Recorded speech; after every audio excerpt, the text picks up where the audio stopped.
Europe 1. Le grand direct des médias, Jean-Marc Morandini. Et le fait média du jour, c'est donc Jean-Louis Borloo qui a jugé extrêmement blessante sa marionnette au Guignol qui le fait passer depuis plusieurs années pour un alcoolique. Alors les Guignols ont-ils un réel impact sur l'image de nos politiques? C'est la question qu'on va se poser ce matin avec Bastien Millot, notre expert médias et communication. Bonjour Bastien. Bonjour Jean-Marc. Et on commence donc par ce coup de gueule hier de Jean-Louis Borloo. Oui, on le sait, Jean-Louis Borloo, c'est ce qu'on appelle un bon client dans les interviews politiques. Il est sympa, il est drôle, il aime bien faire des petites phrases qui vont attirer l'attention des journalistes. Bref, l'invité idéal, et Maïtena Biraben a pu en faire la démonstration hier dans son magazine Le Supplément. Alors vous savez Jean-Marc, c'est nouveau, depuis le début de la saison, l'animatrice reçoit chaque dimanche un responsable politique, même si elle est tout sauf une journaliste politique. Elle a animé pendant des années des magazines sur France Télé et sur Canal, et c'est cette liberté de ton qui lui permet sans doute d'obtenir les confidences de ses invités. Alors le dernier exemple en date, c'est pas plus tard qu'hier, avec Jean-Louis Borloo, et au détour de cette interview, le président de l'UDI va confier être blessé par sa caricature des Guignols. On le sait, celle de la marionnette le montre très souvent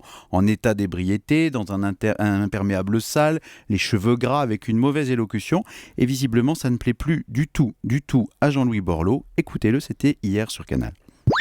Vous dites également dans ce sujet que vous souffrez de la caricature qui a été faite de vous, en particulier ici sur cette chaîne avec les Guignols qui vous caricaturent. Particulièrement chez vous, oui. Ouais. On est d'accord, c'est de la caricature. C'est d'ailleurs pour ça que je ne viens jamais chez vous et que c'est uniquement parce que c'est vous que je suis venu. Je vous l'ai d'ailleurs dit la semaine dernière. Et on est heureux de vous entendre parce que ici je trouve sur cette que chaîne. c'est vachement bien les caricatures, c'est mort une fois, deux fois, 10 fois. Sauf que quand on fait croire que quelqu'un est malade, parce que c'est une maladie, et je souhaite d'ailleurs, que vous ne tombiez pas dedans. Moi, ça m'est jamais arrivé. J'en suis pas très loin. Donc, j'ai pas eu à me soigner. Mais je veux dire, sauf que quand vous dites ça en permanent, il y a juste un moment, au bout de 5, 6, 7, 8 ans d'humour, on peut peut-être passer à autre chose, être juste un peu plus respectueux. Voilà. C'est un manque de respect pour vous? Oui, je trouve que c'est. Non, mais c'est marrant 3 ans encore. Mais on sait tous en même temps que Bernadette Chirac ne vit pas avec son sac sur les genoux, que Dominique Strauss-Kahn ne non, mais vit pas en c'est pour ça peignoir. que pendant 8 ans, ça m'a fait rire. Oui, et là, ça vous fait plus marrer. On peut peut-être passer à autre chose. Il pourrait trouver que j'ai des tics, je sais pas. Je vais leur trouver des tas de défauts qui me rendront ridicule, je vous garantis. En tout cas, il a de l'humour. Oui, il a de l'humour. Il a confirmé 2 choses quand on a constaté en écoutant cet extrait. D'abord, c'est qu'il a effectivement boycotté les plateaux de Canal+ en réaction à cette caricature des Guignols. Et puis surtout qu'il a, comme il le dit lui-même, hâte de passer à autre chose. On sent vraiment chez lui, Jean-Marc, une forme de blessure.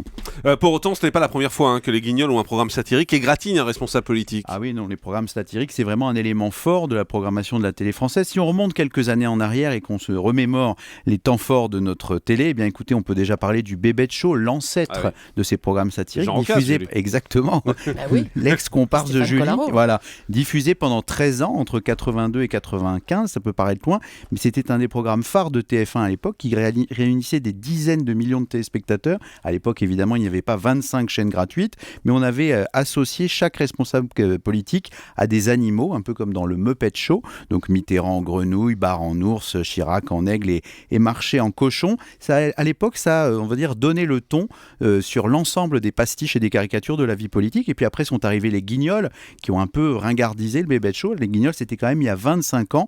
Là, on ne représente pas les politiques comme des animaux, mais on met l'accent sur leurs traits de caractère, vrais ou totalement inventés. Par exemple, Michel Rocard qui n'articule jamais, ou François Hollande qui passe pour un homme un peu velléitaire, Cécile Duflot pour une adolescente scotchée sur les réseaux sociaux, encore Nadine Morano en poissonnière. Et puis, dernier exemple en date qui cartonne bien, c'est évidemment le programme de Nicolas Canteloup sur TF1, qui est à l'antenne depuis octobre 2011, 9 millions de téléspectateurs en moyenne, Jean-Marc, et évidemment avec des images détournées, des pastiches, ça marche. 3 exemples, 3 générations de programmes qui à chaque fois ont fait un carton chez les téléspectateurs et qui ont provoqué des remous chez les politiques. Et la question qu'on peut se poser clairement, c'est de savoir si les caricatures de nos politiques ont une influence sur le vote des électeurs. Alors d'abord, il faut savoir que dans le milieu politique, beaucoup rêvent d'avoir leur marionnette au Guignol. C'est une sorte de consécration, vous accédez à la médiatisation suprême. Alors est-ce que ça a pour autant une influence? Rien n'est moins sûr, parce que ces marionnettes, elles mettent l'accent sur des traits de caractère réels ou supposés qui n'ont pas un impact direct sur le vote. Regardez à travers 3 élections présidentielles.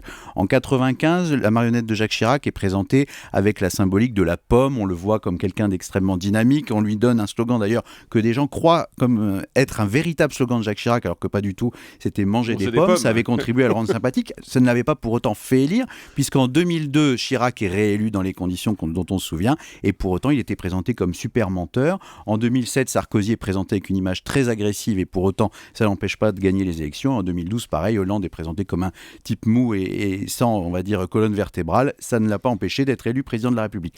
En revanche, ça agace beaucoup les communicants des politiques, Jean-Marc, parce que la caricature peut anéantir en quelques traits on va dire bien sentis, des années de travail que les politiques vont soigneusement gommer. Et quand on reparle de Jean-Louis Borloo, par exemple, souvenez-vous, il y a un temps, en 2010, on avait dit qu'il allait peut-être reprendre les rênes du gouvernement, remplacer François Fillon. Il avait à l'époque changé de style vestimentaire, changé de coupe de cheveux, donc c'est bien que l'impact de la marionnette des Guignols était réel et que si ça n'a pas d'impact sur les électeurs, ça sert aussi de temps en temps à faire un boulot aux communicants, c'est pas plus mal.